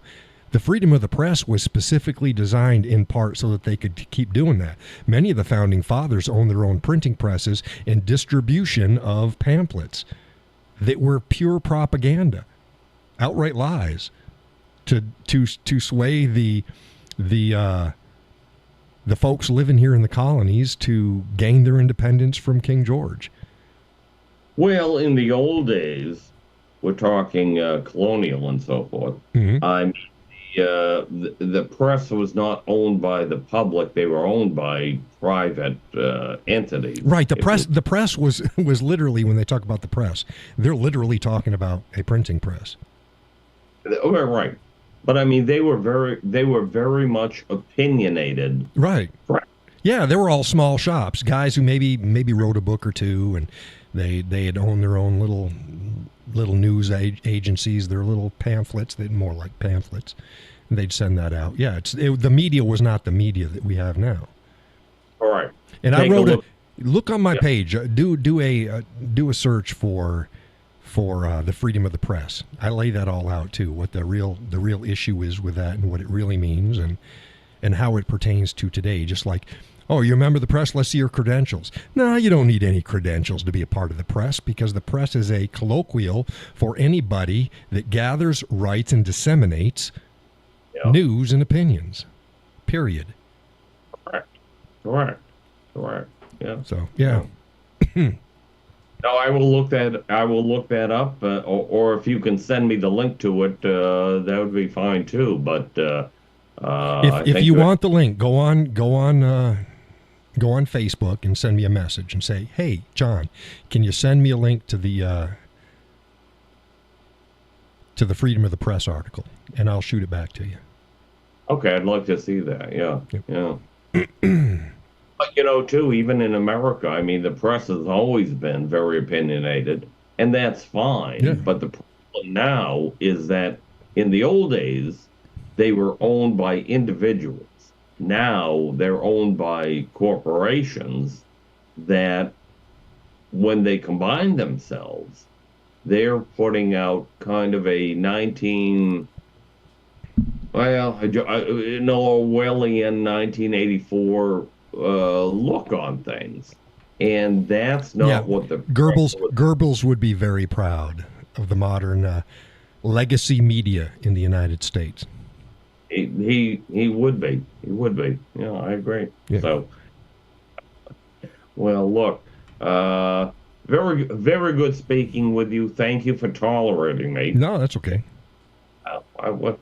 Well, don't say it's okay. Say something better than that, but that's all right. No, it's fine. No, you haven't met Elliot. Rest his, I'd like to meet bless Elliot. He's a good guy. He just he talks. I'd like to meet all your people, because they sound like very good people. I think we're of a common spirit out here. And, yeah, most of the folks that they're either moderate or right leaning. Most of them. All the people I have on the show, and my basic following online tends to be anywhere between mid-40s to 80. So that shows the demographic. I fall within that range. Well, yeah. I mean, yeah, yeah. And I got about the battle between males and female goes up and down. The males are in the lead right now. They're about maybe 8 or 9% more than the females at this particular time. So, come on, gals, get your numbers up. Well, I believe that the females will start to get more and more involved after Labor Day, because that's typically when pop goes into high gear, and all of a sudden you're looking at everything. We guys, we guys are we're heartfelt, but the ladies are they're very practical, and I think that they're going to bring this thing over the finish line. What thing? The election. I wasn't talking about the election. I was talking about my follower base. Oh, well. Stay with me, Kay. Talking about my follower base, 45 to 80. Okay. Roughly 50-50 male to female, but the males are currently edging out the females. Well, I still think that when a lot of those males, females' companions, start to listen to this podcast stream, you're gonna get higher on that. Right. So, I'm not just talking about I'm not talking about the live stream. I'm talking about my general followership across social media. all right. I think I'm agreeing with you, Yeah. but Yeah. I'd like to have more people. We used to have a lot more people join the show when it was on Facebook. Facebook shut me down. oh, So now it's here. but you are on Facebook. No, the live stream. Okay. Oh, you could See, do now it. we went back to the live stream. I said we should get more people watching the live stream. We Yeah. had more people on Facebook watching the live stream when it was on Facebook than followed over here to YouTube. I see. All right. Like somebody Well, had asked me, I don't know if it was you. Somebody asked me, "How long you been doing this?" Well, I've had a podcast on for years, and I stopped that. And then I had the live stream on Facebook for quite some time, but they shut me down. And I'm new for the live stream here on YouTube, relatively. How long we been doing this, guys? A year? A year now? okay. I'd have to go back. It's been at least a year, hasn't it, folks? Since the move. Yeah, I think I am the one that asked you that question. Yeah. So No, it's got to be almost a year and a half because I moved when they. Yeah, Laurel says a year. I think it's been over a year because remember it was when they really hammered me on Facebook and they shadow banned me down to about 0, and then they said that I couldn't live stream. So All right. yeah, it's been a while, but not long compared to some. But the live stream's totally different than other live streams. Oh, I see. All right. Well, See, I mean, you noticed that. You've watched other live streams, right? yes, but as I said to you the other day, when you finally got me online with you on the Zoom, Mm-hmm. I said to you, I am technologically challenged, so Right. I don't get Yeah. stuff. No, but yeah, most live streams they're either specific in nature. The issue is specific, like video games or historical stuff or whatever. I can't see of any that is just like that. Most of the time, it's just a bunch of people sitting and talking about whatever Yeah. comes up. Daily piss offs or something like that. Well, this is I'm in a mood tonight, but you've watched a No, couple no, shows. no, It's not quite like this show. No, but I mean, this show is politically directed, which is what I'm interested in. No, but And today's was, yeah, but it normally isn't. well, we did talk about coffee tonight, so it wasn't. We did no, but exclusive. if you remember the last shows, we had about Yeah. half an hour maybe of political stuff, and then it just switched to whatever happens. Right, and that's a good thing. That is right, but that doesn't make it a political show. I'm primarily not a political show, which is why the people they get all my political stuff on Facebook, and then this is more just a gathering of like minds. But we cover, I call them my bullet points. Usually there's 3 or 4 bullet points. Get them out of the way and then move on. Tonight was longer because there was more issues involved on those bullet points. But it's not primarily a political show. Well, I don't know exactly how you define it. I'm just glad to be here, and I'm glad that we can talk coffee, politics, and everything else. So Yeah, that's so like I said, it's like just a bunch of people sitting around a campfire shooting the shit. It is. If you gotta talk politics or a social issue because that's what's important, that's fine. But from there, usually, like I said, it's usually half an hour of that stuff, and then we switch to what's happening with the grandkids, what's happening with the chickens. Hey, do you remember that old car? Hey, what about this movie? What about that? Yeah. Gus says John was worked up tonight. Yeah, I was in the mood. I don't do I don't do chickens. I don't do movies. Although I did remind you about Kevin Kline. Yeah, see, so don't say you don't do it. You did it. I didn't remember his name. So you did fine. You did fine. Well, I just want to contribute. I don't want to detract from anything. And I think, once again, I just have to say, I think that finding your stream, not podcast, finding your stream. Yeah, you can just say show or live stream. It's fine. It's a show. A podcast is different. Podcasts tend to be and again, I've done those. They can look just like this, but they're not interactive. They're not interactive. Yeah, most podcasts aren't interactive unless they have a podcast that has a call in, but normally it's just a show that you sit and listen to. Oh, yeah, right. Yeah. Well, yours is obviously interactive. Right. Since right. So, yeah. All right. Good. All right. Judy says we come here to laugh and talk about everything. And Gus says I come to pick on Judy. And Donna. Well, we seem to have a group of regulars here. Number one that I am not familiar with, but I hope to become familiar with. If you stick around, you'll get it. And I'm horrible with names. You'll find that out. I'm horrible with names. So if I remember the people's names, they've usually been here a while, and and I'm good at screwing up names too and words. Don't ask me about locations. Yeah. I did a whole. We spent darn near at least half a show me fucking up the names of Florida towns. I do a lot of interactive stuff as well. We'll pull up Google Earth and we'll pull up different websites and we look at things and everything. And I just murdered Florida. I spent a good hour murdering their names. I noticed that you pulled up some screen tonight that was totally irrelevant, if I'm not mistaken. But, yeah, they're totally irrelevant because what it was is it was supposed to be my internet, and it wasn't. Yeah. It was my screen for work monitor one, so the left monitor. That's where I run my Zoom meeting on there. I run Streamlabs on there. I run the back end of YouTube on there. And then I detach the chat box for YouTube and slide it over to the right monitor. And I have my internet, my other sound stuff, and the room chat.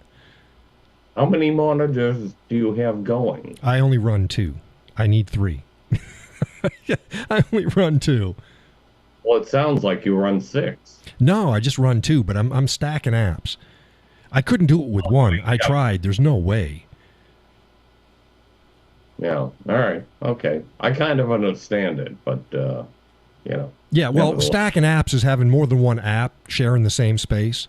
So what I do is, like you saw the other screen. It's got a bunch of apps and they're kind of spread out and they overlap each other. So if I want to watch what's going on YouTube's back end, I hit that app and it brings it to the front.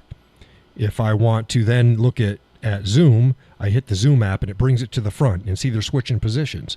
And then if I want to hit Streamlabs and see what's going on there, I hit that and that brings it to the front again. So I'm always seeing a portion of each of the apps that are running, but not the entire app. And then I just click on the one that I need. So I'm running that on 2 different monitors. All right. I need 3. I've shown pictures of my studio before. I got my sound mixer right here. I got my keyboard. I got my 2 monitors here. I got my studio monitor speakers there. I'm running Bose. I'm running my studio sound system over here, which is Yamaha. Yeah, Yamaha system. I got my key light, my secondary light, my 2 lights for going to the back. Some fella thought that it was a fake background. It's not. It's part of my studio.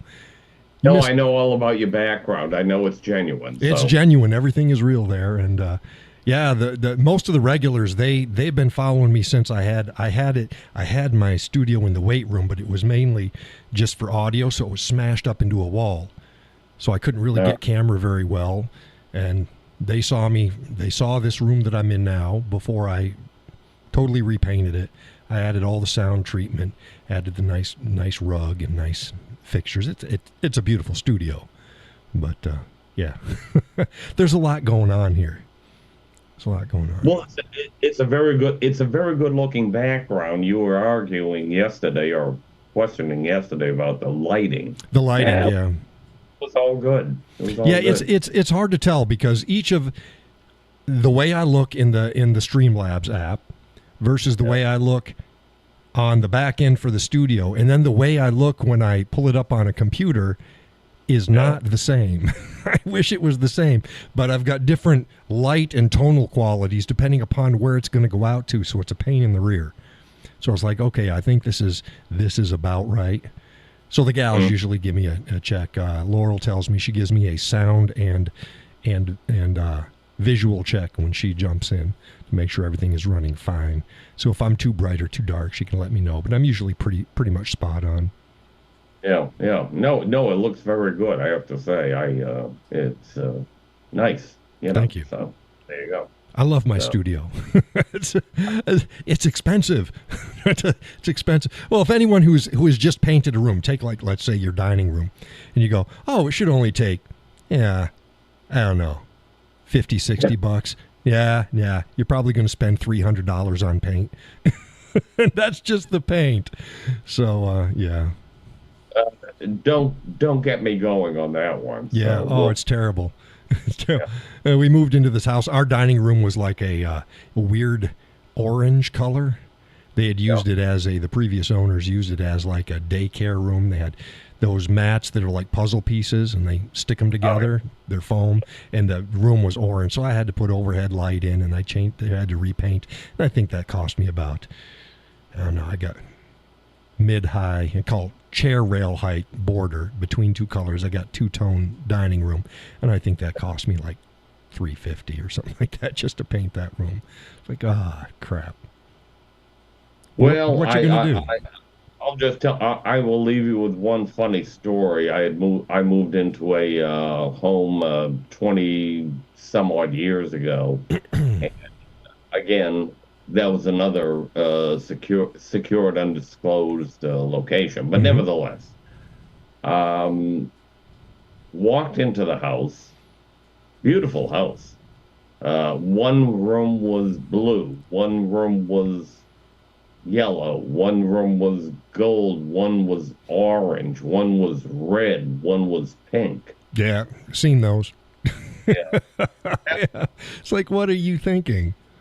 God bless them. I mean, if it worked for them, it worked for them. So I walked in, and I'm no expert on this stuff. And all I said to my wife was, everything's going to be painted ivory. I think it was ivory, something like that. And eggshell ivory, whatever. It was ivory, not eggshell. And I was very definitive about that. And I love the house. So, Yeah, I like color. But I'm a earth tone kind of guy. My studio was green. It's an off olivish sort of green. I forget what color it is, but it's an off olivish. Gus is the only person on the show that's been inside my house.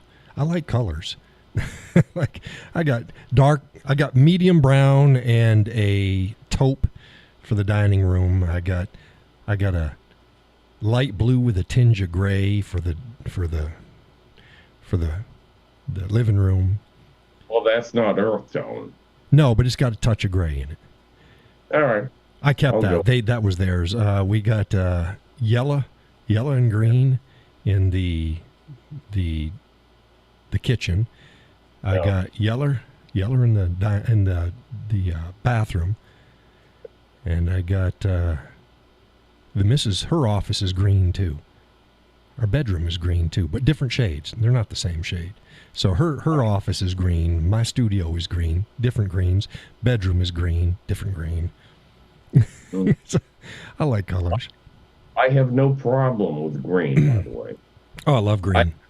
I have no problem with colors either. But at our old home, it was an old 1865 farmhouse, and I just couldn't live with these deep dark colors in every room. Yeah. And I wasn't going to spend. I get it.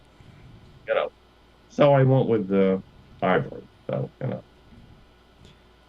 and then I highlighted it with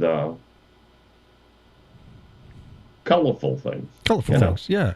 You start with a neutral palette, and then you can build up from there on your accessories and your wood trims and stuff. Gus says he has wood. You do. Gus has wood. All right. Uh-oh, that's a little personal there, Gus. Stop it.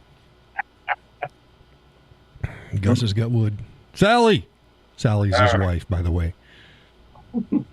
All right.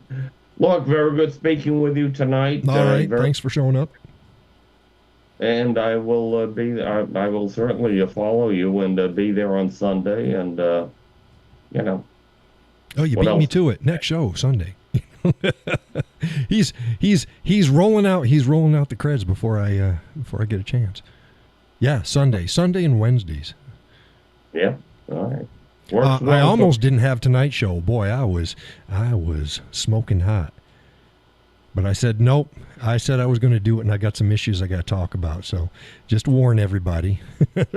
Told Gus and Laurel I am in a mood. So, and the missus is like, yeah, we're just try to keep calm. Well, when the mood moves you, you got to work with it. Yeah, or I just don't.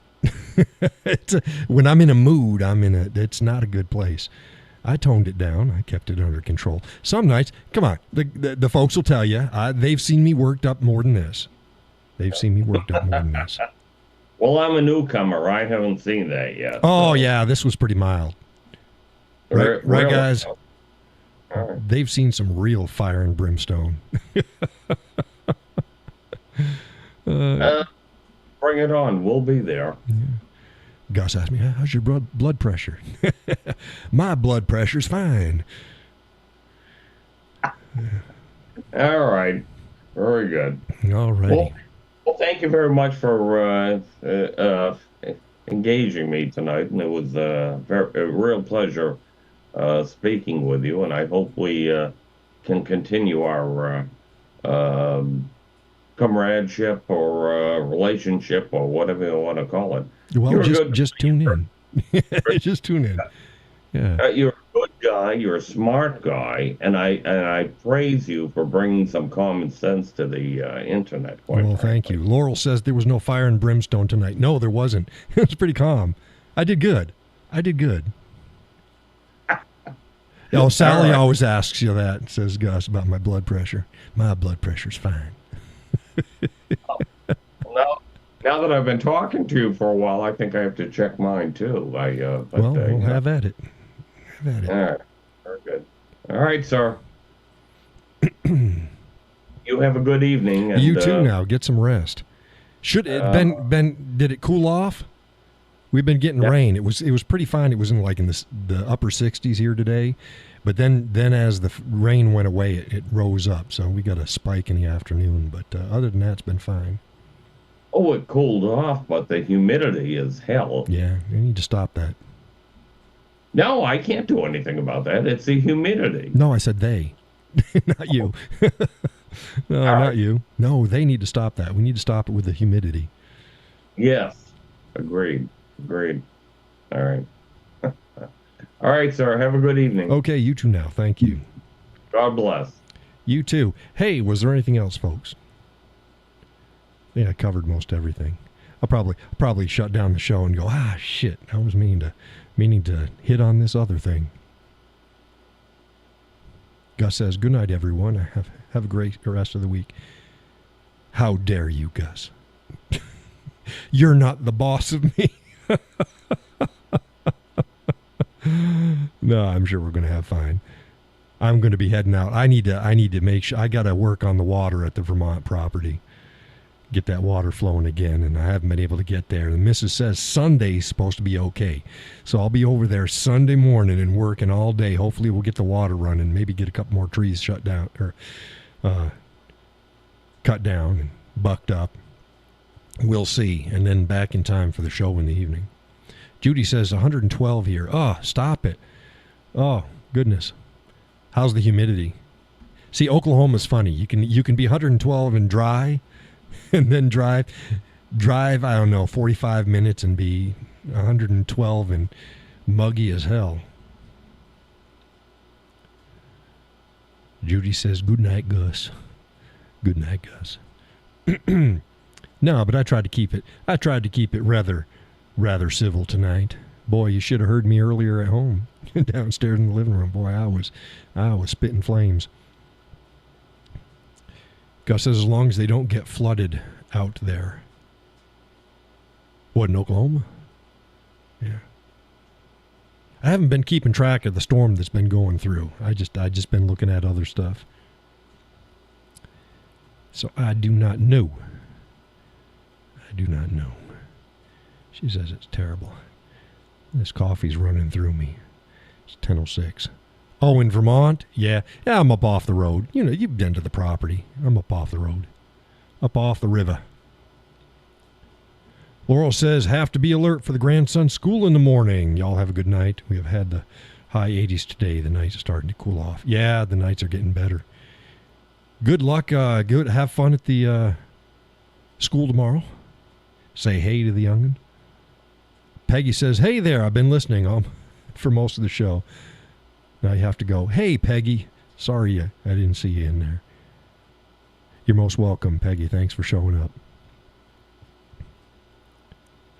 Remember, the world's coming to an end. Run, run, run for your lives. Is that the Lord of the Rings thing? Run for your lives. No, we're going to be fine. We're going to be fine. We are going to be fine. But, yeah, see you on Facebook tomorrow. And, show on Sunday. Thanks for stopping in. I hope some of the stuff that I covered will put some minds at ease out there, what you need to worry about and what you don't. Laurel says, no, I'll hunker down here. And Judy says, good night, y'all. Good night, Judy. Good night, everybody. I don't know if Donna was there. Good night, Donna. Whether you were there or not, you might be there. You never know. Good night to everybody, Gus. And I will see you all tomorrow. With that, thank you. I thought it was a decent show. I kept the temperature down just a little bit. And, well, I'll talk to you later. God bless. Take care.